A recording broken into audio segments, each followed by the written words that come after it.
예, 오늘 그 요한복음 말씀 같이 보겠습니다. 요한복음 1장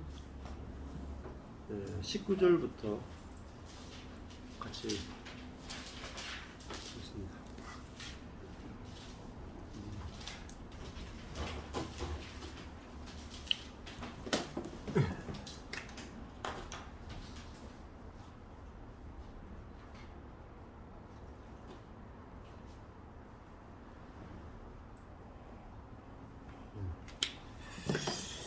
자, 19절부터 유대인들이 예루살렘에서 제사장들과 레위인들을 요한에게 보내매 네가 누구냐 물을 때에 요한의 증거가 이러하니라. 요한이 드러내어 말하고 숨기지 아니하니 드러내어 하는 말이 나는 그리스도가 아니라 한데, 그리스도라는 말은 이제 기름 부음 받은 자, 메시아라는 뜻이죠. 또 묻되 그러면 무엇이냐? 네가 엘리야냐? 가로되 나는 아니라. 또 묻되 네가 그 선지자냐? 그 선지자라는 말이 이제 그 구약에 예언된 그 선지자, 그 메시아라는 뜻입니다. 대답하되 아니라. 또 말하되 누구냐? 그러면 우리를 보낸 이들에게 대답하게 하라. 너는 네게 대해서 무엇이라고 하느냐? 그 세례 요한이 와서 이제 세례를 고단강에서 세례를 베푸니까 수많은 사람들이 이제 세례 요한에게 가잖아요. 그러면서 세례 요한이 그 세례를 받으러 오지 아니하는 제사장, 또 레위인, 바리새인, 서기관들에 대해서 책망을 하거든요. 그들이 회개하지 않는다라고 막 하잖아요. 자, 그러면 누가 제일 싫어할까요? 권력 있고 그 높아지고 또 선한 사람들이 제일 싫어하겠죠. 자, 세례 요한이 세례 베푸는데 와서 다 세례를 받아야 돼요. 그럼 어떤 일이 벌어지겠어요? 세례 요한이 제일 높아지겠죠. 모든 자기가 뭐 바리새인, 서기관, 제사장이 와서 세례 요한한테 와서 머리를 이렇게 디밀하면 머리를 확 물에 집어넣었다가 뺄 거 아니에요. 그러면은 자기가 그 권위 밑에 들어간단 말이에요. 세례 요한의 권위. 세례 요한이 사실 유다에서 제일 높은 사람이 되어버리는 거죠. 사람들이 제일 싫어하는 게 뭐냐? 누구 밑에 들어가는 거예요. 겸손해지는 걸 잘 싫어합니다. 높아지는 걸 원하지. 그래서 사람들은 즉시 뭐죠? 세례 요한에 대해서 반박을 하게 돼요. 선악을 가지고 따지게 되고 판단하게 되고 세례 요한을 낮추려고 하게 되죠. 그렇지 않으면은 자기들이 이제 공격을 받게 되기 때문이죠. 자, 너는 네게 대하여 무엇이라 하느냐? 이 말은 네가 그 모든 사람에게 세례를 베푸는데 무슨 권위로 그 일을 하느냐 이 말이에요. 자, 네가 그런 권위가 있느냐 이 말이죠. 자, 이 사실은 권위가 굉장히 중요한 겁니다. 이 권위라고 하는 게 그 사람이 만든 권위가 있고 하나님이 주시는 권위가 있습니다. 권위도 두 가지 정도인데 사람이 만든 권위와 하나님 주신 권위, 이게 이제 완전히 차이죠. 사람이 만든, 예를 들면은 목사라고 하는 것도 여러분 어떻게 생각하세요? 목사가 교회에서는 목사님이 그 목사라고 세우는 권위가 있잖아요. 목사라는 권위가 있잖아요. 그게 이제 하나님으로부터 왔느냐, 사람으로부터 왔느냐, 어떻게 생각하세요? 자, 장로도 마찬가지예요. 장로도 교회에서 피택을 받아서 이렇게 안수를 받고 장로가 되고, 권사도 마찬가지고 집사도 그렇죠. 그러면은 그분이 장로로 불리워지고 혹은 목사로 불리워지고 권사로 불리워지고 집사라고 불리워진다면, 자, 그러면은 그 직책, 그 권위는 자, 어떻게 생각해요? 하나님이 세운 것 같아요? 사람이 세운 것 같아요? 예? 하나님이 세운 것 같은데 들으니까 목사님 말씀 들으니까 그런데 막상 그분이 군림하려고 들면 그것도 거부할 것 같아요. 그렇죠. 그러니까 사실은 이게 이제 아주 큰 주제입니다, 사실. 진짜 목사가 됐을 때, 그 누가 안수해요? 노회에서. 노회 목사님들이, 먼저 목사님 된 노회 어른들이 그 신입 목사들을 안수해서, 강도사들 안수해서 목사를 세우죠. 그러면 그 목사님들이 안수하면은 하나님도 자동으로 그게 선 얻느냐. 그 노예 목사님들이 어떤 강도사님들을 안수해가지고 목사로 세우면 하나님도 거기에 함께 손을 얹어서 이 사람을 목사로 세운다. 하나님이 동의를 하시겠냐고. 어렵죠? 예, 하신다고 믿고.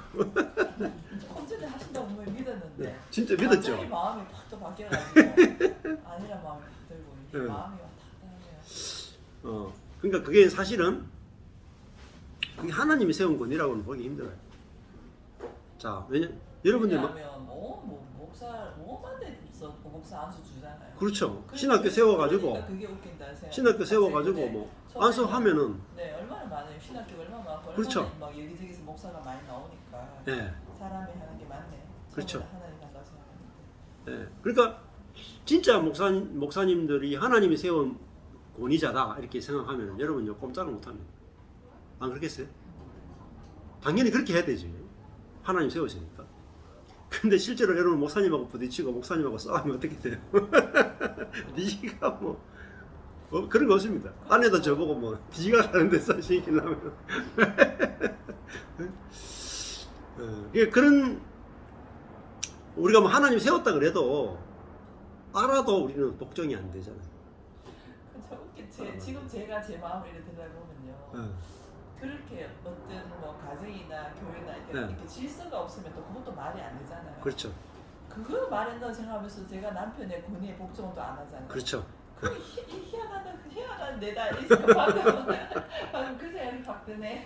그렇죠. 질서 없이 그렇게 또 너무 그러면 필요한 위치에 하나님 세우셨는데 그게 어떤 수직적인 그런 권위의 위치가 아니라 그냥 필요에 따라서 필요한 자리 하나님 세우실 때 수평적인 권위에서 수평적인 거죠. 수평적인 것이다. 그러니까 뭐 높다 낮다 이런 게 아니라 그렇죠. 그냥 하나님 때는 있는 그 자리에 세운데 인간이 볼 때 그냥 인간이 그렇게 생각을 하는 거예요. 목사님은 하나님의 사자들 하나님의 권위에 목사님 또한 그렇게 생각하시고 사람들도 성도도 생각하고 그렇죠.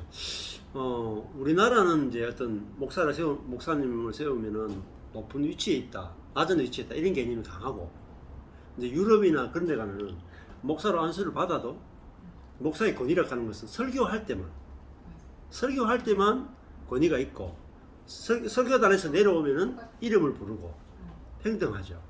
그렇게 그게 이제 유럽 사회가 가지고 있는 권위에 대한 개념이고 우리는 완전히 삶의 모든 영역까지 다 이제 권위로 치는 거죠.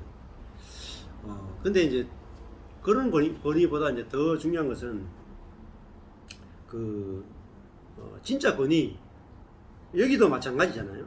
예를 들면은 제사장 하나님이 세웠다고 생각하잖아요. 제사장 그렇잖아요. 아론의 후손들이 세워. 그 다음에 서기관도 위에 있는 서기관들이 계속 이렇게 세우잖아요. 자격이 있는 사람들은 서기관, 율법학자를 세우고 또 바리새인들도 자기들끼리 권위 있는 사람을 세우고 이렇게 한다. 그럼 하나님이 그걸 인정하시냐? 인정 안 하세요. 인정 안 해요. 근데 성경에서 그래서 이제 네가 누구냐 이 말이잖아. 네가 누구냐? 네 권위가 어디서부터 왔느냐 이 말이죠. 그래서 그 권위라고 하는 것은 권위라고 하는 건 통치라고 할 수 있어요. 통치. 근데 무엇으로 통치하느냐 이거죠. 그럼 예를 들면 우리가 교회는 목사가 노예로부터 안수받은 목사가 됐다. 그럼 하나님이 세운 목사가 됐다. 그러니까 권위가 이미 주어졌기 때문에 그 권위를 가지고 성도들에게 요구를 한단 말이에요. 그래서 그러다 보면 그게 율법이 되는 거죠. 내가 이렇게 하라 저렇게 하라 이제 요구하게 되는 거죠. 근데 그 권위하고 하나님으로부터 오는 권위는 다릅니다. 그걸 이제 생명의 권위라고 하는 것은 생명의 통치죠. 즉 진짜 권위가 뭐냐? 이게 예를 들면 부모의 권위라고 예를 들면 생각해 보면 부모의 권위가 어디서 나오냐는 거죠. 자, 두 가지 중에 하나입니다. 첫 번째는 부모기 때문에 자동적으로 권위가 있느냐 이 말이에요. 어때요? 부모가 자식을 낳았어요. 그러면 부모기 때문에 부모로서의 권위라는 것이 주어지죠. 자, 근데 그 권위는 얘가 부모가 애를 낳고 애를 안 돌봐. 방임해. 그죠? 먹이지도 않고 입히지도 않고 막 방임해요. 그래도 권위라는 것이 있습니까? 어때요? 낳았기 때문에. 근데 그게 이제 법적으로도 굉장히 문제입니다. 이번에 이제 예를 들면 구하라라고 하는 연예인이 있었죠. 원더걸스인가? 그 구하라 하는 애가 있어요. 걔가 그 엄마가 제대로 양육도 안 했잖아요. 그러니까 밖으로 나돌다가 연예인이 됐죠. 그러다가 이번에 자살했잖아요. 그러니까 근데 남은 돈이 있으니까 그 돈이 이제 누구한테 가느냐? 같이 살지도 않았던 엄마가 그 돈을 가져가는 거예요. 딸하고 완전히 끊어져 있는데도 불구하고, 왜냐하면 법원에서는 낳아준 엄마이기 때문에 그 엄마의 권위가 있다. 법적인 그 상속권이 있다. 그래서 엄마가 가져가고 막 이랬잖아요. 절반 이상 가져가고 막 이랬잖아요. 자, 목사도 마찬가지겠죠. 우리가 목사로 안수받으면 자동적으로 하나님이 안수한 거기 때문에 권위가 있느냐? 아니면 목사답게 행동하고 부모답게 행동할 때 권위가 만들어지느냐? 이제 이 문제겠죠. 그러니까 예를 들면은 진짜 부모가 자녀를 정말 사랑하고 돌보고 헌신하고 그럴 때 권위가 만들어지느냐? 아니면 애를 낳자마자 낳았기 때문에 부모라는 이름 때문에 권위가 만들어지느냐? 사실은 이제 내가 네 부모다라고 이렇게 막 강요하면은 이게 이제 자녀들한테 폭정이 되겠죠, 그죠? 근데 진짜 권위라고 하는 것은 그 예수님이 이제 권위가 무엇인지 보여주셨던 거예요. 그죠? 그 권위라고 하는 것은 그 복종과 순종이죠. 예수님 자신이 십자가에 죽으심으로 자신이 하나님께 대하여 완전히 굴복하시는 자신이 하나님께 굴복하시는 모습을 보임으로 하나님의 권위에 인정하는 그 예수님을 우리가 볼 때에 이분이 진짜 하나님의 아들이구나 하고 그분의 굴복을 보면서 우리도 그분의 굴복이 되는 거예요. 그게 진짜 권위라고 할 수가 있습니다. 그러니까 자녀를 완전하게 통치하고 싶다. 완전히 권위를 가진 부모가 되고 싶다. 그러면은 그 자녀를 자녀에게 그 하나님의 사랑이 흘러가면은 자녀가 그 부모에게 완전히 굴복해버립니다. 그 부모가 하나님께 굴복되어진 인생을 살게 되면은 자녀도 그 부모님을 보면서 그 부모가 간 길을 그대로 따라가요. 그게 진짜 권위라고 할 수 있겠죠. 근데 여기 있는 이제 제사장들과 레위인들은 자신들이 하나님이 대대로 제사장과 레위인을 세워줬기 때문에 자기들에겐 자동적인 권위가 있다고 생각하고 이런 그 요한한테는 네의 권위가 어디서 왔느냐 하고 이제 따지고 공격을 하고 있는 거죠. 자, 그러면은 이런 그 하나님이 세우신 권위는 아주 조용한 권위죠. 예수님이 그 제자들을 통치할 때 보면은 복종을 요구한 게 아니고 자신이 복종을 내어놓음으로 제자들이 그 복종을 보고 따라가는 거니까 예수님과 제자들과 다투는 게 없잖아요. 아주 조용하잖아요.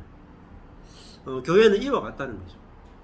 그 목사가 성도에게 권위를 행사하려면 성도에게 복종을 요구하는 게 아니라 자기의 복종을 내놓으면 돼. 그 자기의 복종을 내놓는 만큼 성도들이 복종을 해요. 그게 진짜 권위라는 거예요.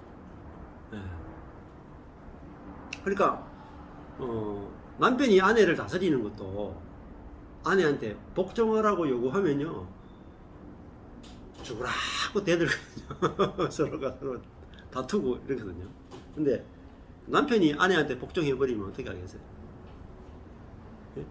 남편이 아내에게 복종을 하면은 아내도 남편한테 복종하지 않을 수가 없어요.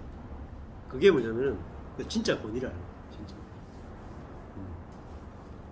예수님이 우리에게 보여주신 그 하나님 나라의 권위는 예수님 자신이 십자가에서 자기의 죽음을 내놓고 자신이 가장 낮은 곳으로 가시죠. 가장 낮은 곳. 그러니까 우리도 그 예수님을 볼 때 나도 예수님 앞에 무릎이 꿇어지고 나도 저절로 가장 낮은 곳으로 가는 거죠. 근데 이제 이 제사장과 레위인들은 자기들은 제일 높은 데 있어요.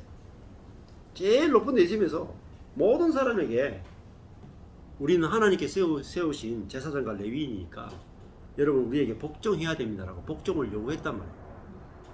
그러니까 계속 부딪히는 거예요. 자, 어떤 권위? 그래서 예수님을 볼 때에 하나님 앞에서 거역하는 것이 없는 분이라고. 그 십자가로 끌고 가서 죽는 길로 예수님을 인도해도 내 뜻대로 마옵시고 아버지 뜻대로 하옵소서 하고 예수님 속에서 거역이 없단 말이에요. 근데 그 거역이 없는 분을 딱 보니까 야, 내 속에는 거역하는 것이 너무 많은데 내 중심성에 의해서 거역하는 게 너무 많잖아요. 뭐 사랑하는 가족들에게한테도 순종이 안 되잖아요. 하나님께도 순종이 안 되고. 근데 십자가까지 가는데도 거역하지 않는 예수님을 이렇게 딱 볼 때, 그분 앞에 우리도 무릎이 탁 부러지는 거예요. 야, 이분은 정말 나와 다른 분이구나. 그분의 능력 앞에 무릎을 꿇는 게 아니라 그분의 복종 앞에 우리도 무릎이 꿇어진다. 야, 내가 가짜구나.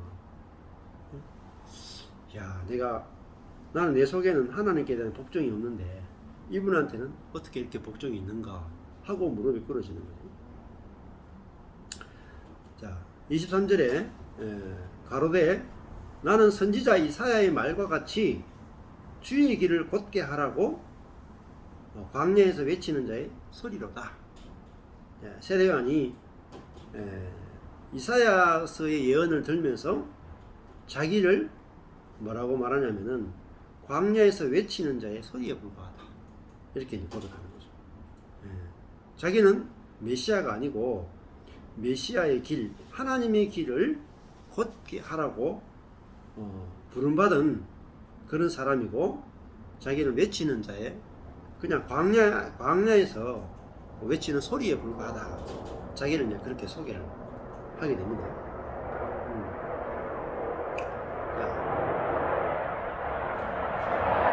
주의 길을 곧게 하라 이렇게 나오잖아요.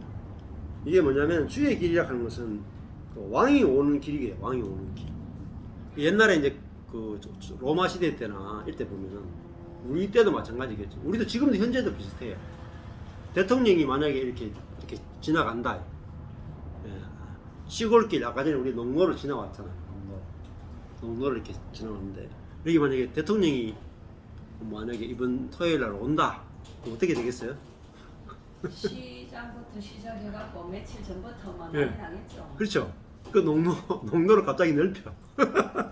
그리고 저희 올 때 울퉁불퉁했죠. 그거 싹 평평하게 합니다. 그래서 그 대통령이 지나가기에 가장 그러니까 평평하게 만드는 게 핵심이. 높아진 것은 낮추고 낮은 것은 높이고 해서 평평하게 하고 길을 넓히는 게 그 왕의 길을 예비하는 거예요. 그래서 세례요한이 그 하나님이 오시는 길을 곧게 하는 일로 자기는 부름받았다. 그러면은 길을 곧게 한다는 게 뭐냐면 사람의 마음을 곧게 한다는 거죠. 자, 땅이 왕이 오시는 길은 평평해야 돼요. 이렇게 울퉁불퉁하면 안 돼. 그러면 높아진 사람은 어때요? 마음이 높아진 사람은 낮추고 낮아진 사람은 높이고 해서 모든 사람이 다 뭐예요? 똑같다. 모든 사람이 다 똑같다. 그게 주님이 오시는 길이. 예, 우리도 언제 주님을 경험하느냐? 너와 내가 다르다고 하면은요, 주님 안 오세요. 경험이 안 돼. 근데 우리가 내 하고 있는 게 뭐냐면, 얘하고 내하고 다른. 그래서 내가 니보다 좀 낫다, 이거야. 그죠? 그러니까 이게 뾰족뾰족 튀 나오는 거야. 이렇게 왕이 오시는 길이 이렇게 평평해야 되는데, 이렇게 튀 나오는 거야. 우리 마음이, 응? 내 중심이고, 선악과를 먹고 높아지고자 하니까, 그래도 내가 참, 홍권사님보다는 좀 나았다. 내가 제가 집사보다 그래 좀 나은 게 있지. 그래서 내가 뭐 사모님보다는 내가 좀 낫잖아. 이런 식으로 생각하는 거예요. 그러면은 주님이 경험이 안 돼. 내가 형제와 연합이 안 되면은 주님이 누려질 수가 없어요.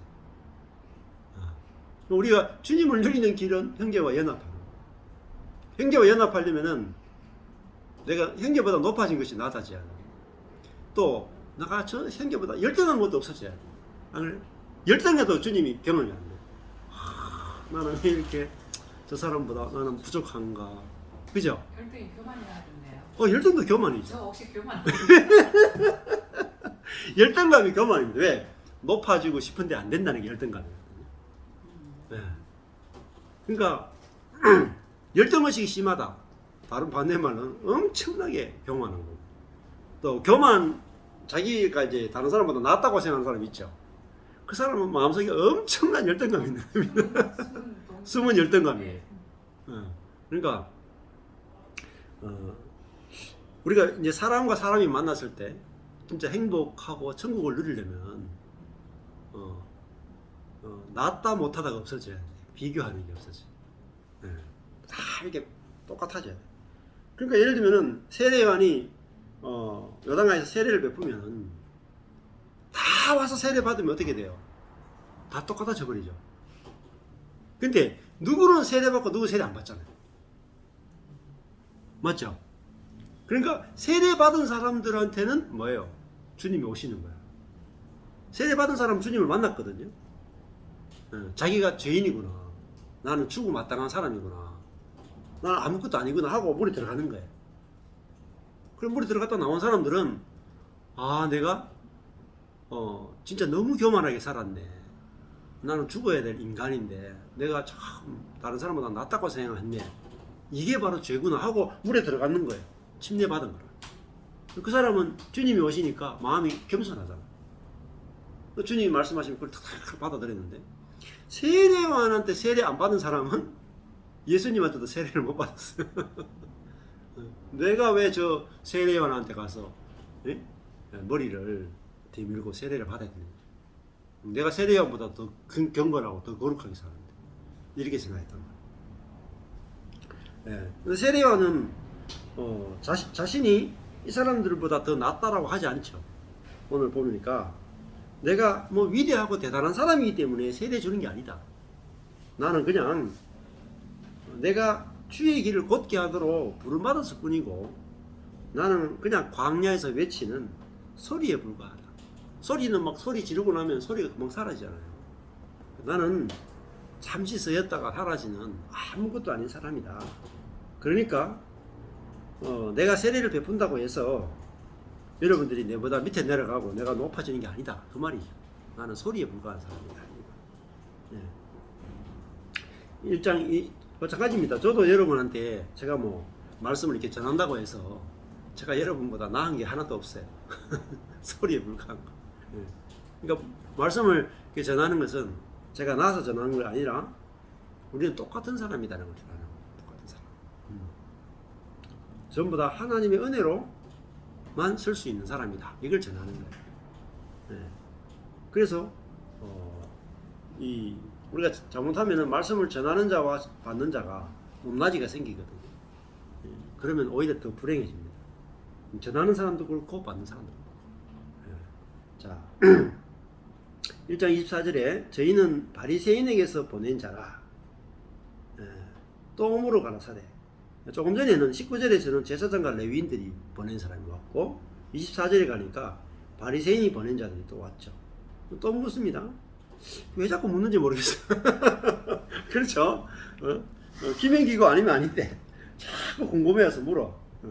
또 물어가는데 네가 만일 그리스도 아니요 엘리야도 아니요 그 선자도 아닌데 근데 네 왜 새로 죽어 있냐? 진짜 하고 싶은 말이 등장하죠. 그죠? 진짜 이 사람들이 왜 물었는지, 예? 네가 아무것도 아닌데 왜 사람들을 보고 회개하라 그러고 왜 요단강에 나와라 그러고 왜 사람들한테 그렇게 군림하느냐 이 말이에요. 어찌하여 세례를 주느냐? 요한이 대답하되 나는 물로 세례를 주거니와 너희 가운데 너희가 알지 못하는 한 사람이 섰다 이렇게 말했어요. 자, 요한은 그 물로 세례를 주는 사람이다. 그 말은 이 물은 그냥 이렇게 이 회개시키는 것밖에 못해요. 행위를 씻는 거예요. 행위를 어떤 죄악된 행위를 씻는 정도밖에 세례 요한은 할 수 있는 게 없어요. 그런데 그러면은 나는 물로 세례를 준다. 그 말은 예수님은 불로 세례를 주는 분이다. 불로. 네. 그러니까 불이라 하는 것은 이제 성령인데 성령으로 세례를 준다. 자, 그거는 뭐냐면 그 불로 성령으로 세례를 준다. 그걸 이제 불로 표현했단 말이에요. 그건 뭘 의미하면 불이라고 하는 것은 죽음을 상징해요. 죽음. 그러니까 진짜 세례는 물에 들어갔다가 나오는 거 죽고 다시 태어나는 거잖아요. 그러니까 예수님이 우리에게 주는 세례는 진짜 우리의 그 옛사람을 십자가에서 죄가 되게 하는 그런 세례를 우리에게 주시는 분입니다. 네. 근데 세례와는 우리 행위를 이렇게 회개시킬 수는 있어도 행위를 회개시킬 수도 우리의 존재를 옛사람을 죽이게 할 수는 없어요. 이게 두 개가 완전히 다른 거예요. 그러니까 행위를 회개하는 행위를 이제 회개하는 세례가 있고 우리의 옛 사람을 완전히 죄가 되게 하는 세례가 있습니다. 이 두 가지가 차원이 완전히 다르잖아요. 왜 그리스도인들이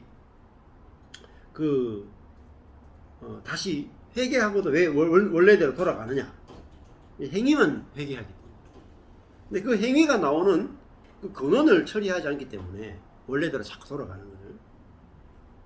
자, 소개하면서 너희 가운데 너희가 알지 못하는 한 사람이 있었다. 이게 예수님이죠.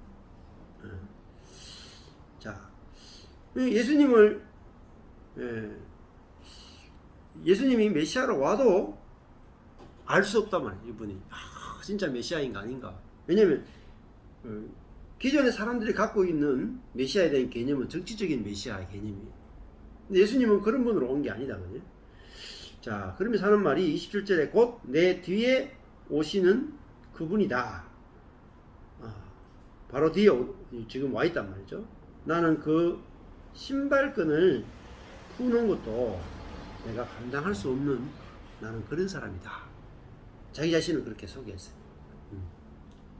자, 이 세례 요한이 사실 그 당시에 보면은 굉장히 대단한 사람입니다. 수많은 제자들이 따르고 수많은 사람들이 와서 요단강에 세례를 받고 그 왕까지도 부담감을 느낄 정도로 굉장히 유명한 사람입니다. 요즘으로 치면은 뭐 엄청난 대형교회 목사라고 할 수 있겠죠. 안 그렇겠습니까? 우리가 이렇게 회당에서 목회하는 사람도 능력이 있다고 치는데 세례 요한은 유대인 전체가 다 아는 사람이에요. 그죠?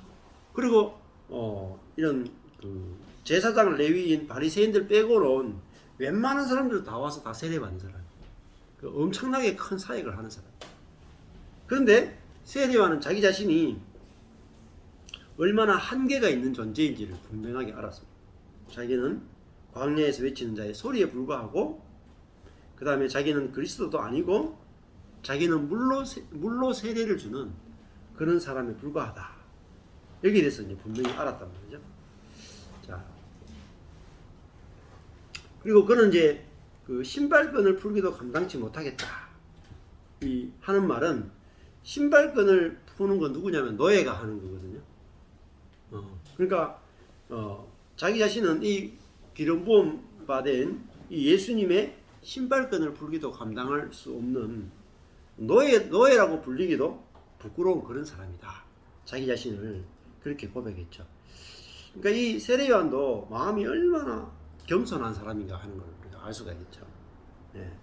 어떻게 보면은 지금 이 세례 요한은 엄청난 대형교회 목사예요. 지금 현재. 근데 예수님은 뭐예요? 개척교회 목사라. 예를 들면은 지금 수준이 그렇단 말이에요. 네. 세례 요한은 엄청 유명하고 예수님은 지금 시작도 안 한 사람이에요. 그런데 이 세례 요한은 자기는 예수님에 비교하면 노예가 되기도 감당치 못한다. 그렇게 자기 자신을 인식을 했다는 거죠. 자, 28절에 이 일은 요한의 세례 주던 곳 곧 요단강 건너편 베다니에서 된 일이다. 이렇게 되죠. 예. 이 베다니라고 하는 이름이 베트아니아예요. 예. 가난하고 고통받는 자들의 집, 그게 베다니입니다.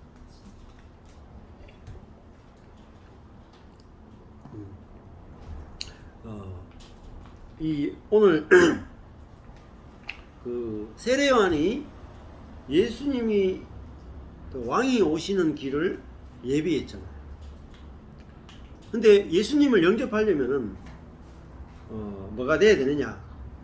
그 세례를 받아야 된단 말이죠. 이게 바로 예수 그리스도 하나님을 만나는 길입니다. 그 세례라고 하는 건 뭐냐면은 물에 들어가서 죽는 거예요. 물에 들어가서. 그 죽어야 예수를 만나는 거죠. 근데 세례 요한의 말도 보면은 세례 요한이 굉장히 많이 죽은 사람이라는 걸 볼 수 있어요. 자기는 소리에 불과하고, 자기는 물로 세례를 주는 사람에 불과하고, 자기는 예수님의 노예가 되기도 감당치 못할 사람이다. 그러니까 자기 자신의 마음이 얼마나 이렇게 깊이 낮아져 있는가 하는 걸 볼 수가 있죠. 자, 우리도 주님을 이렇게 경험하는데 제일 방해되는 게 뭐냐? 높아진 거죠. 그래서 세례 요한은 이 요단강에서 세례를 베풀므로 회개하는데 그 회개의 핵심이 뭐냐면 높아지는 것이 파쇄되는 거예요. 자, 우리도 제일 파쇄되어야 되는 근원적인 게 뭐냐? 이렇게 본다면은 그 하나님처럼 높아진 겁니다. 이게 파쇄되는 거예요. 그게 파쇄가 돼야 이게 이제 이 하나님과 연합이 되어지고 경험을 할 수 있게 되는 거죠. 오늘 이제 그 신목사님하고 같이 이제 같이 커피 한잔 했는데 저희 교회도 한번 왔는 어떤 젊은 목회자가 있어요. 40대 목회자인데 이제 여기 이 근처에서 이제 대구에서 개척을 한 지 몇 년 됐거든요. 개척한 지 얼마 안 됐는데도 몇십 명이 이렇게 모였어요.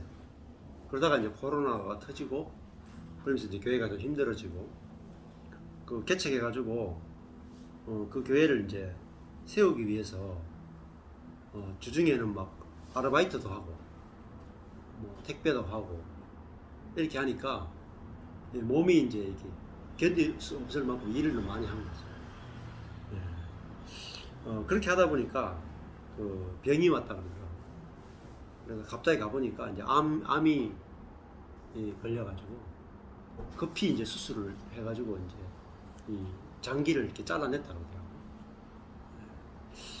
그러더라고요. 그러고 나니까 그 수술하기 전하고 수술 이후가 달라지는 거예요. 그 위를 잘라내기 전에는 하나님을 위해서 열심히 사역하고 일하고 교회가 막 숫자가 불어나고 부흥될 때 막 기쁨이 있었단 말이에요. 근데 위를 탁 잘라내고 나니까 이제 오늘도 나눔하는데 뭐 그렇게 하네요. 이 밥 한 끼 먹는 게 밥 한 끼 먹는 게 행복해요. 그렇겠어요?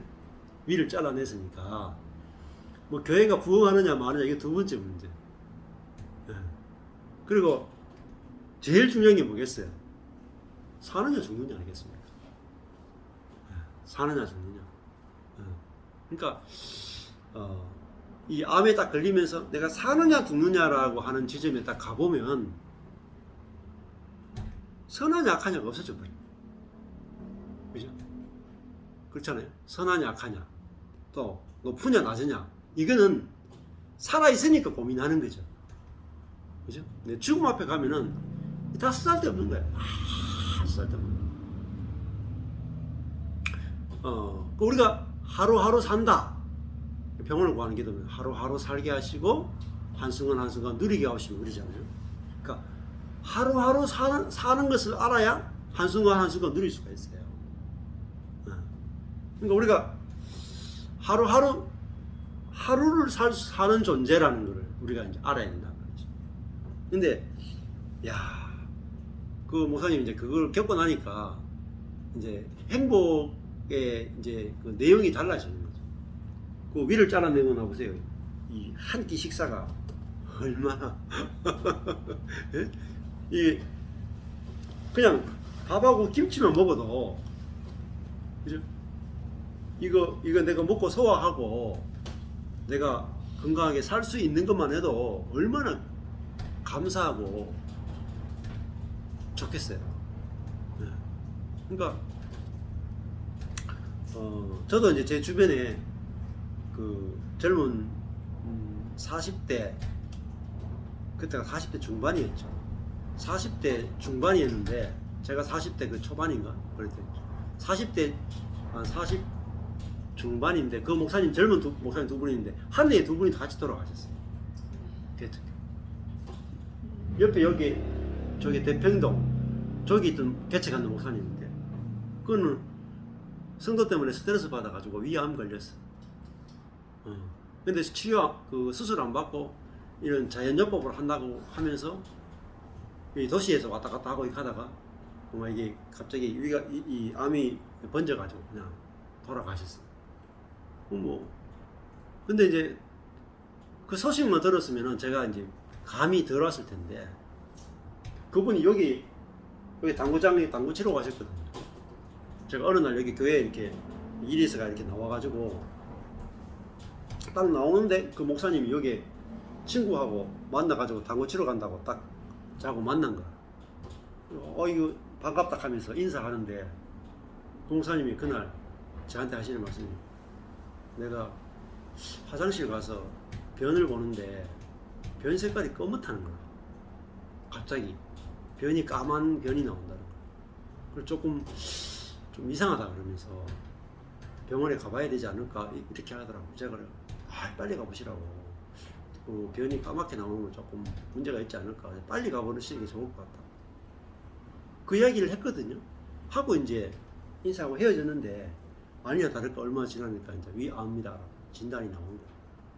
그리고 이제 그 몇 달 좀 지나다가 이제 한 그 1년 좀 됐는가 그만 소천해버렸어. 그분하고 저하고 성경 공부 같이 했거든요. 몇 년을 CG에서 그 아름다운 성경 연구원. 많이 들었어 그분 이야기. 네, 아름다운 성경 연구원 거기 가서 목사님하고 같이 성경 공부 하던 멤버거든요. 그러니까 그분을 이렇게 생각이 나고 또 한 분은 개척교회 목사인데 혼자 이제 운전하고 새벽에 저 전라도 쪽에 누구 만나러 간다고 타고 가다가 88 고속도로 가다가 빗길에 차가 미끄러져가 가로수를 박아가 즉사하십니다. 그 지금 이제 그 사모님이 그 교회를 이어받아가 목회하거든요. 이제 거기 이제 신학교 나오고 해가지고 개척교회를 이제 사모님 맡아가지고 하고 계신데 그 한 해 그 제 가까이 바로 옆에 있는 젊은 그 목사 두 분이 가신 거라. 그걸 옆에서 이렇게 이제 지켜보니까 목회 잘하고 못하고 중요하잖아. 이 배부른 고민이라니까요. 내가 뭐 성도 몇 명이 오고 중요하지 않아. 왜?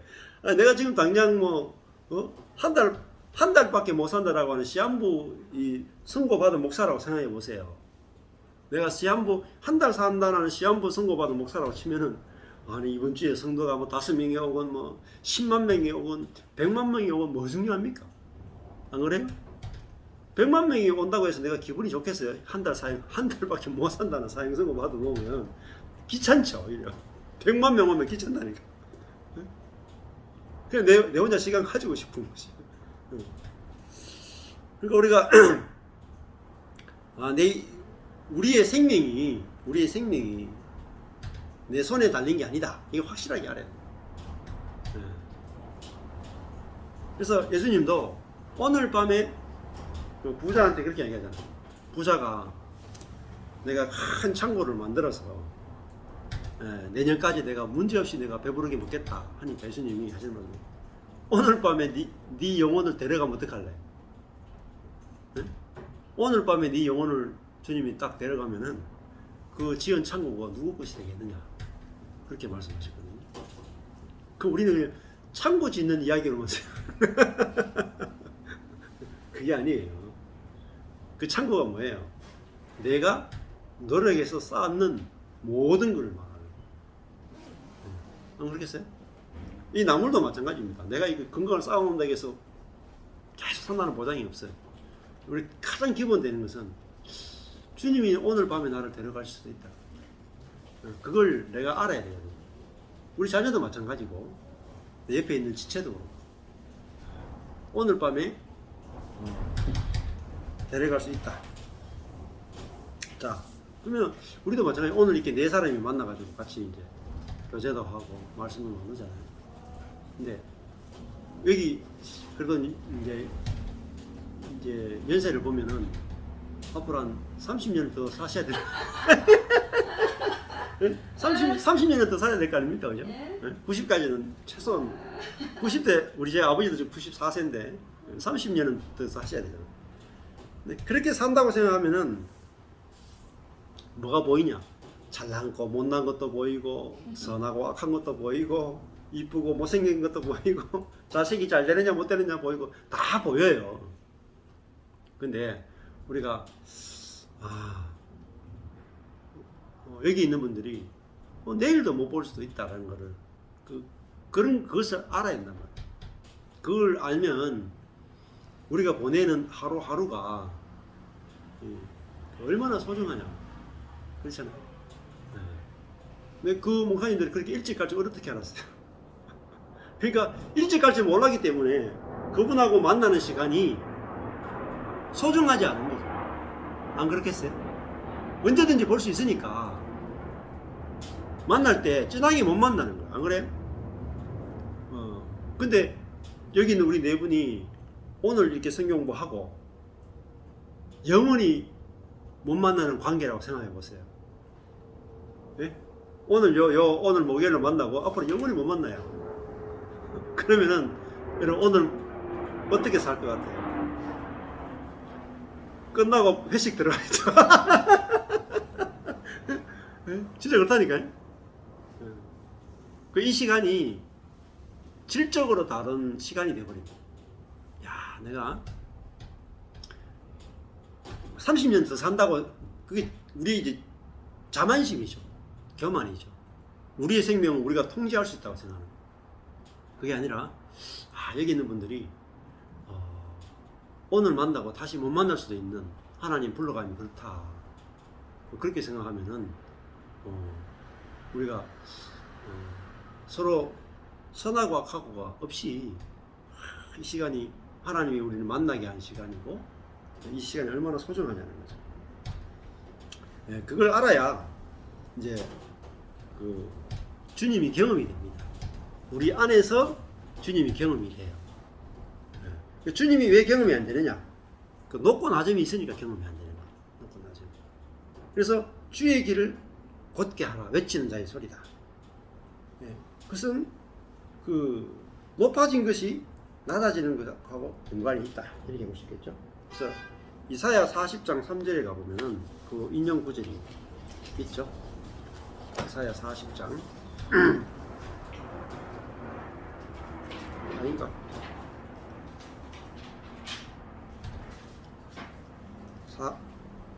인용 구절이 조금 다른데.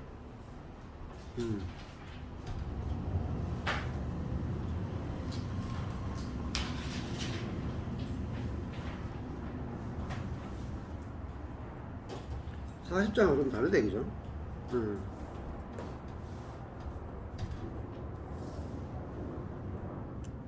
이사야 40장 3절에 하니까 새 노래 곧 우리 하나님께 올릴 찬송을 내 입에 두셨으니 많은 사람이 보고 두려워하여 여호와를 의지하리로다. 예, 조금 구절하고 조금 차이가 나네요. 아니요. 너희는 광야에서 여호와의 길을 예비하라. 아, 사막에서 우리 하나님의 길을 판단한 사람 앞에. 제가 시편 40편 찾아요. 죄송합니다. 이사야 40편 3절 맞아요? 네. 밑에 보시면은 외치는 자의 소리여 너희는 광야에서 여호와의 길을 예비하라. 사막에서 우리 하나님의 대를 평탄하게 하라. 여기 보면은 광야에서 하나님을 만날 수 있다 그랬잖아요. 그죠? 광야는 뭡니까? 우리가 그 살던 곳에서 나와야 되는 거죠. 사막에서 하나님을 만나는 거잖아요. 마치 모세와 같죠. 우리가 애굽에서 하나님이 경험이 안 돼. 예. 그러니까 애굽의 하나님이 뭡니까? 철저히 피라미드, 계급사회, 높고 낮음이죠. 근데 광야라고 하는 것은 왜 하나님을 만날 수 있느냐? 광야에 들어가면은 모든 사람이 다 똑같아요.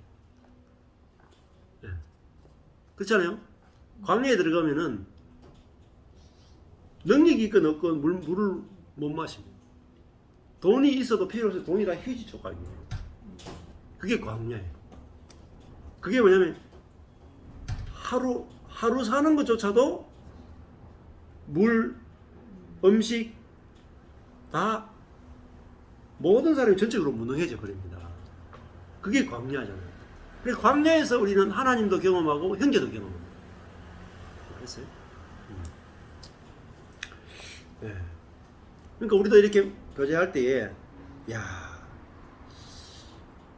돈 많은 사람하고 적은 사람하고 왜 자꾸 우리가 마음속으로 나누어지냐면은 저 사람은 평생 먹을 돈이 있고 나는 한 달 먹을 돈도 없다 이러니까 연합이 안 되잖아요. 그렇잖아요. 그 높낮이가 생기는 거예요. 근데 이게 어마어마하게 큰 문제입니다. 사실. 예를 들어 가지고 대구에 큰 교회 갔다고 쳐보세요. 도모교회 나오고 큰 교회 갔다 쳐봅시다. 그러면 그 부자하고 가난한 사람하고 나누어집니다. 안 그렇겠어요? 안 다녀보신가? 예? 부자 집안하고 가난한 자의 집안이 나누어집니다. 근데 저는 교회 안에 그게 진짜 경험돼야 돼요. 예를 들면은 대구에서 큰 교회 장로님들은 수백억 가지고 있단 말이에요. 또 지위도 의사, 변호사, 사업가 이렇잖아요. 그 사람하고 교회 안에 무직 그냥 아니면은 아파트 경비원 이 두 사람이 교회에 있다고 쳐봅시다. 두 사람이 회의를 하건 무슨 말을 하건 그 말의 무게가 같겠습니까? 의견을 낼 때도 말의 무게가 다르겠죠. 엄청나게 차이 나. 장로를 세울 때 누구를 세우겠어요?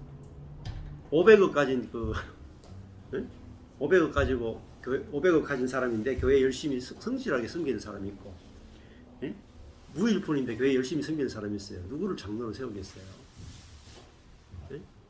거의 100% 500억 가진 성실한 사람을 장로로 세울 거랍니다. 그게 뭐냐면은 그 광야에 나오지 않은 거죠. 아직 광야에 오면은 500억 가져도 다 휘지 조각입니다. 돈 없어도 돈 없는 사람이나 돈 있는 사람이나 똑같아지는 것이 광야. 그래서 사실은 광야는 좋은 겁니다. 그래서 하나님이 모든 사람에게 이 광야를 허락하신단 말이에요. 돈 많은 사람도 반드시 어려운 문제를 겪어요. 돈 적은 사람도 어려움을 겪고 모든 사람에게는 고난이 온단 말이죠. 그 고난이 뭐냐면은 모든 사람을 똑같이 만드는 거란 말이에요. 그래서 40장 30절 말고 4절에 보시면 이렇게 되죠. 골짜기마다 도두어지며, 제가 말씀드렸죠. 골짜기 낮아진 곳이잖아요. 낮아진 곳은 높아져야 돼요. 그렇죠? 어떻게 높아집니까? 이런 거예요. 아, 저 500억 가진 저 사람이나 내가 5만 원 가진 내나 누가 먼저 죽을지 모르잖아요. 똑같네. 그게 알아지고 그 다음에 교회 안에서 그게 나누어져야 돼. 누려져야 돼. 그러면은 안 그렇겠어요? 5만 원밖에 없는 사람이 500억 가진 사람하고 같이 이제 교제하면서 아, 우리 둘이 똑같은 사람이네. 정말 친구가 되면 어떻겠어요? 이 5만 원밖에 없는 사람은 정말 부끄럽고 나 인생 망했다고 생각하고 자기는 너무 가난하다고 생각하는데 500억 가진 사람이 야, 내가 500억 가지고 있어도 이거 휴지 조각이야. 이 내 능력으로 된 게 아니야. 이거 은혜로 된 거라. 네 앞에서 내가 능력이건 돈이건 자랑할 게 하나도 없어. 하고 자기가 참 낮아지는 거야. 낮아져서 이 사람하고 진짜 친구가 된단 말이야. 그러면 이 사람이 얼마나 높아지겠어요? 500억 가진 이 사람하고 친구니까 얼마나 이 마음이, 그죠? 낮아진 것이 높아져서 팽팽해지는 거야. 그러면은 그게 천국이란 말이에요. 그게 하나님의 나라란 말이에요. 근데 그거를 누리는 것이 하나님 우리 주신 축복이에요. 내가 500억 가진 걸 그걸 누리는 게 하나님의 축복이 아니에요. 우리는 이게 잘못 생각하는 거예요. 하나님이 주신 축복은 나에게 500억을 줘서 그 돈으로 내가 원하는 걸 마음껏 하도록 하는 그게 하나님의 축복이 아니라 내 마음을 낮추어서 5만 원 가진 형제와 연합하고 하나 되고 사랑을 나누고 긍휼을 나누는 그 관계를 가지게 되는 그것이 하나님이 주신 축복이다. 야, 이러면 이게 얼마나 좋겠습니까? 저는 이제 이게 진짜 교회란 말이에요. 그래서 저도 수많은 세미나를 다녀봤는데 이게 안 되더라고요. 그러니까 500명 되는 교회 목사하고 50명 되는 교회 목사하고 연합이 안 돼요. 높낮이가 확실하게 생겨버려요. 공 하나 붙였는데 50명, 500명. 그러면 5,000명 되는 교회 목사하고 500명 되는 교회 목사하고요 연합이 안 돼요. 높낮이가 확실하게 생겨요. 이게 광야에 안 들어가 봐서 그래. 사막에 안 들어가 봐서 그래. 들어가 보면 다 똑같다는 걸 알 수 있어요. 그래서 저도 완전하게 하나님이 광야로 사막으로 불러내어 가지고 저 자신이 능력이 하나도 없구나 이걸 보여주니까 저만 그런 게 아니라 모든 사람이 다 하루밖에 살 능력이 없는 사람이구나 이렇게 보여지니까 사람들하고 연합하는 게 쉬워지더라고요. 뭐도 안 보이냐면은 나이도 잘 안 보여요. 제가 나이 적으냐 많으냐도 안 보이고 소용없어요. 젊다고 해서 자랑할 수도 없고 나이 많다고 해서도 자랑할 수도 없어. 하나님 부르시면 다 가야 되니까 그래서 그런 거 상관없이 만나는 거죠. 여기 보시면은 산마다 작은 산마다 낮아지며 산은 자 높아진 거잖아요. 높아지면 다 낮아져야 돼. 그리고 고르지 않은 곳이 평탄케 되며 다 평지를 만들어요. 평지. 그 평지로 모든 사람이 다 같아지는 곳에 주님이 오신다.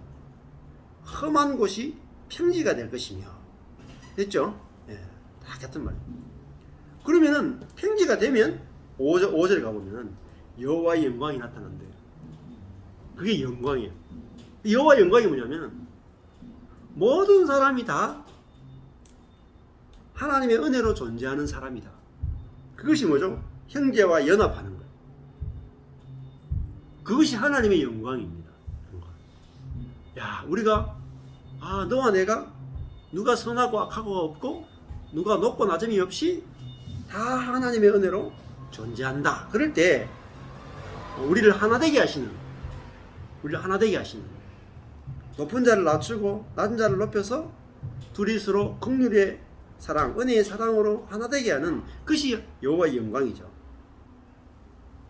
자, 그래서 모든 육체가 그것을 함께 보리라 이렇게 했어요. 이게 이사야 40장 예언이에요. 자, 이사야서가 66장까지 있잖아요. 39장까지가 이게 심판에 대한 예언이고 40장부터 66장까지가 이게 회복에 대한 예언이에요.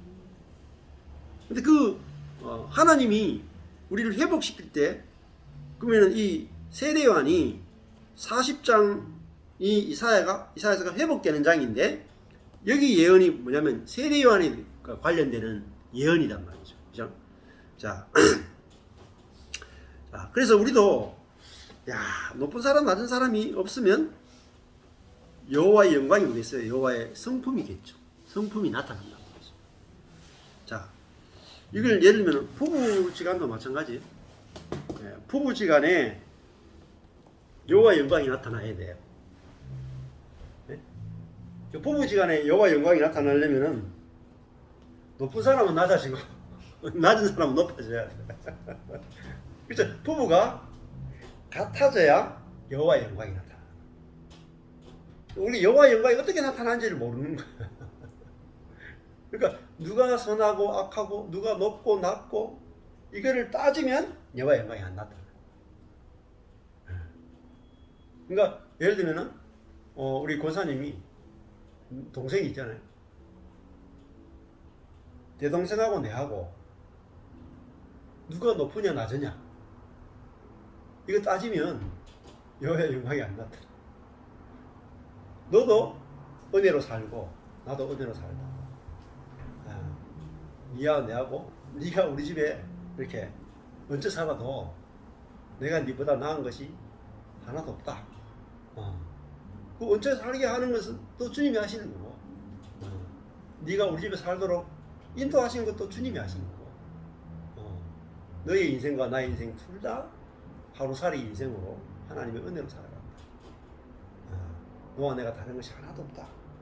그러면 여호와의 영광이 나타나.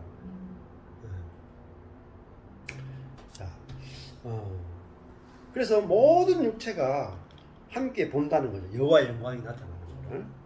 자, 그러면서 대저 여호와의 입이 말씀하시느니라. 자, 6절 보시면 말하는 자의 소리요. 이거 뭐죠? 세례요한이 나는 광야에서 외치는 자의 소리다 이렇게 있죠. 그럼 세례요한을 만나려면 어디로 가야 돼요? 광야로 가야 돼요. 또 가면 뭐예요? 세례받아야 돼요. 자, 가로되 외치라. 대답하되 내가 무엇이라 외치리까? 가로되, 자, 하나님이 이사야에게 외치라고 했던 말씀의 핵심이 뭐냐? 모든 바사르 육체는 뭡니까? 풀. 우리 풀도 들어갔죠? 그리고 그 모든 아름다움은 뭡니까? 들의 꽃과 같다. 이게 복음이에요. 자, 우리 여기 있는 분들이 아름다움이 있죠. 예를 들면 우리 아들이, 예를 들면 딸이 서울대 나왔다. 그게 뭐죠? 아름다움이잖아요. 그죠? 또 예를 들면 누가 목회를 크게 했다. 그거 아름다움이겠죠. 또 누가 돈을 많이 벌었다. 그것도 아름다움이겠죠. 누가 외모가 더 아름답다. 그것도 아름다움이겠죠. 누가 더 기도를 많이 했다. 그것도 아름다움이겠죠. 누가 성경을 더 많이 읽었다. 그것도 아름다움이겠죠. 근데 그 아름다움이 뭐라 그랬어요? 들의 꽃과 같다. 그 오늘 우리가 다니면서 아까 전에 우리 홍 권사님이 이렇게 보면서 조그마한 꽃을 보면서 야 예쁘다 그랬죠. 그게 봄까치 꽃이거든요. 네? 그게 아름다워도 그냥 조그마한 들꽃이 부는 거예요. 제가 목회를 100만 명을 해도 그 봄까치 꽃이 꽃 하나에 불과하다니까요. 그러니까 솔로몬의 모든 영광이 뭐 그래요? 이 꽃 하나만 같이 못하다. 이 꽃보다 못했다 그랬다. 그 예수님의 눈에 딱 보면은 대통령이 되는 것도 그냥 들에 핀 개망초의 꽃이 된 꽃이나 꽃보다 대통령이 되는 것이 못하다니까요. 그게 보여야 된단 말이에요. 사람이 아무리 몸부림치고 대통령까지 돼도 그 개망초 꽃보다 못하다니까요. 내가 서울대 나오는 것이 개망초 꽃보다 못하다니까요. 내가 1000명 목회하는 게 개망초 꽃보다 못하다는 게 보여야 돼요. 그러면은 그게 복음이라니까요. 내가 그걸 하는 게 내가 큰 목회를 하는 게 중요한 게 아니라니까요. 하나님이 나를 쓰시느냐가 중요한 거지. 내가 하나님과 연합이 되느냐, 내 형제와 연합이 됐냐, 그게 중요한 거예요. 내가 형제보다 높아지느냐가 중요한 게 아니라 형제와 연합이 되느냐가 중요한 거라니까요. 그렇죠? 이게 모든 길을 평탄케 하잖아요. 내가 다른 사람보다 돈이 많으냐, 내가 다른 사람보다 더 옷을 잘 입느냐, 내가 다른 사람보다 더 탁월한 목회를 하느냐, 다른 사람 더 능력이 있느냐, 옆에 있는 사람하고 연합할 수 있느냐, 이게 중요한 거예요. 인생의 하나님의 기준은 누가 더 잘났느냐가 아니라 너희들이 다 같은 은혜로 사는 존재로서 너희들이 다 똑같다는 사실을 아느냐. 그러니까 대통령이 개망초 꽃보다 못하다, 그걸 아는 대통령은 어떻게 하겠어요? 자기가 대통령인 거를 자랑할 수 없잖아요. 안 그래요? 야, 아무것도 아닌데 개망초 꽃 딱 꺾으면 뭐 끝나잖아요. 우리 오늘 그 개망초 오늘 망초 많이 뜯으셨죠? 자기는 가만히 있잖아요. 우리가 가면서 손으로 뜯으면 망초대 다 뜯었잖아요. 미나리도 위에 그 딱 연한 거 다 뜯었잖아요. 그 미나리한테 무슨 힘이 있습니까? 우리가 지나가면서 꺾어버리면 미나리 다 꺾어지는데, 우리 인생도 마찬가지입니다. 바람이 불어서 하나님이 우리 인생을 꺾어버리면은 우리는 아무것도 아니에요. 그걸 알아야 겸손해지죠. 겸손해지고, 야, 아무것도 아닌 나 애 같은 사람을 하나님이 이렇게 사랑하신다는 거야. 그리고 이렇게 낮아져야 옆에 있는 형제하고 내하고 연합이 되어지고, 옆에 있는 사람이 너무너무 소중해지죠. 다른 세계가 열린다는 거죠. 그 다음에 그래서 이 회복에 있어서 핵심은 모든 육체는 풀과 같아요. 이 육체가 바사르예요. 바사르. 우리 육체를 이렇게 보세요. 이게 풀이라니까요. 풀. 얼마 살지도 않는데 벌써 머리 흰 게 나오잖아요. 애들하고 구슬치기 하고 놀았던 거 그제 같은데 벌써 머리가 휘어졌어. 이빨이 막 빠져. 얼굴이 다 쪼글쪼글해. 안 그러니까 여기 계신 분들은 막 어릴 때 뭐 얼마나 이게 탱글탱글했습니까, 얼굴이. 지금은 이제 다 할머니 소리. 금방 이게 옛날에 그런 시조가 있었잖아요. 뭐더라? 뭐 이렇게 뭐 가래로 막고 뭐로 막았는데 막 머리가 휘어지는데 못 막겠다. 예? 지가 먼저 오더라. 그렇죠. 그 시조가 까먹고 기억이 안 나네. 그런 시조가 있어요. 그게 뭡니까? 육체는 풀이단 말이에요. 우리 육체가 이게 60년, 70년 쓰면 못 써요. 유통기한이 있단 말이에요. 육체 유통기한. 이걸 아는 거. 육체가 얼마나 제한적이고 유통기한이 있는지 아느냐. 그러면은 어때요? 형제를 볼 때, 우리가 옆에 있는 자매를 볼 때, 저 육체가 강건하면 80인데 저 연약한 육체로 살아가는 형제가 불쌍해 보이고, 그죠? 안 그렇습니까? 우리 방사모님 보면 불쌍하잖아요. 저를 보면 불쌍하잖아요. 우리가 80년도 못 사는 육체를 가지고 있단 말이에요. 내일 죽을지도 모르고. 그런 육체를 가진 존재로 우리가 서로를 바라본다면 그 다른 것들이 선악이 훨씬 더 안 보이고 긍휼만 나타날 거예요. 그 모든 아름다움이 들의 꽃과 같다 그러면요, 비교하겠습니까? 열등감을 느끼겠습니까? 그렇죠? 열등감 안 느낀다. 다른 사람이 아무리 잘 나가도 저게 들의 꽃과 같구나 이렇게 알면 열등감 안 느끼고 그 사람하고 같이 지낼 수 있는 거예요. 얼마든지 사귈 수 있는 거예요. 7절에 가보세요. 풀은 어떻게 됩니까? 마르고. 이 말은 뭡니까? 육체는 마르고 우리 육체는 계속 말라간다. 꽃은 어때요? 꽃은요 잠시 핍니다. 꽃이 얼마나 빨리 시들어요. 우리 작약꽃도 보면 우리 작약이 얼마나 예뻐요. 꽃 중에 꽃이 이제 목단, 꽃 중에 꽃이잖아요. 엄청나게 크고 이쁘잖아요. 근데 금방 떨어진다. 그처럼 우리 인생도 얼마나 아름다움이 얼마나 빨리 시들어요.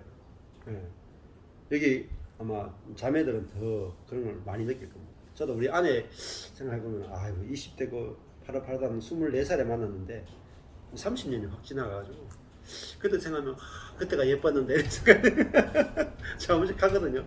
야, 자기 그 처녀 때 참 이뻤던 것 같다. 맞지? 그래서 지금도 이쁘다 이렇게 하기가 근데 이게 말씀을 배우면은 그렇잖아요. 지금 50대라도 어때요? 지금이 제일 예뻐. 여기 계신 분도 60대라도 지금이 제일 예뻐. 안 그래요? 70대, 80대 치면 지금이 제일 예뻐요. 자, 꽃은 시듭니다. 모든 인간의 능력과 성취와 모든 영광은 금방 시들어버려요. 그걸 알아야 내가 나의 아름다움을 자랑하지 않고 아름다움이 없는 지체하고도 연합이 되고 하나가 될 수 있다. 여호와의 기운이 그게 뭡니까? 여호와의 루아호 영이 뭡니까? 여호와의 바람이 그 위에 분단 말이에요. 그렇죠? 바람이 불면 금방 풀은 마르고 꽃은 시든다.